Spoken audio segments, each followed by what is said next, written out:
People argue about the best cars ever made, but sales tell a different story. These are the vehicles that actually won each decade from 1900 to today, and why. Let's start at the very beginning. The first best-selling car wasn't fast or luxurious. It was the Oldsmobile curved dash. It sold more than anything else because it was simple, affordable, and mass-produced. Before this decade, cars were hand-built experiments. After it, manufacturers realized scale matters more than perfection. This decade changed everything. The Ford Model T didn't just lead the 1910s, it erased the competition. Over 15 million units were sold using the moving assembly line. That innovation dropped prices so fast that average families could afford to own a car. This decade turned automobiles from luxuries into necessities. By the 1920s, cars weren't new anymore. The Model T still dominated early on, but the Ford Model A took over late in the decade. It brought better styling, modern controls, and real upgrades. This is where personal choice entered car buying. Even the Great Depression didn't stop car sales. Chevrolet became the decade's sales leader. Cars like the Chevy Master offered smoother rides and better value than Ford. People paid attention to comfort and reliability, and this is when brand loyalty really began. The best-selling vehicle of the 1940s wasn't a family car. It was a Willys Jeep, built for war, produced in mass, and designed for durability.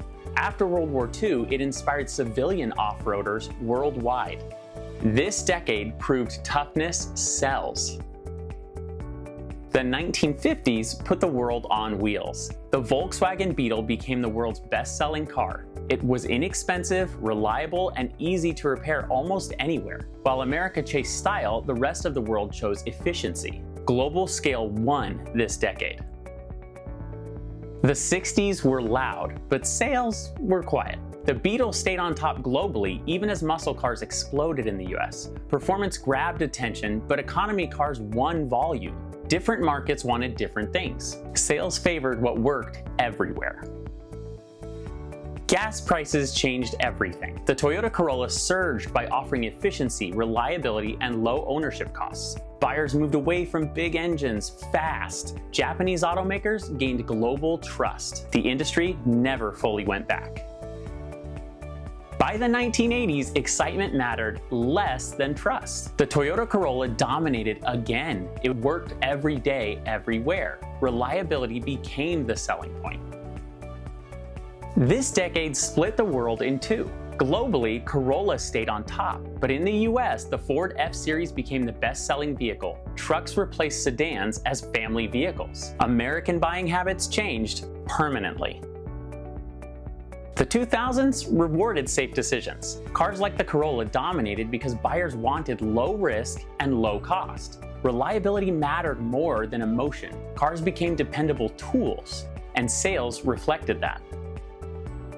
The shift was impossible to ignore. Corolla still led globally, but crossovers and EVs gained ground fast. Buyers wanted versatility and efficiency. The market was clearly changing. The old rules were fading. For the first time ever, an EV took the top spot. The Tesla Model Y became the world's best-selling vehicle. Not best-selling EV, best-selling vehicle. That had never happened before. This decade marks the biggest drivetrain shift in automotive history.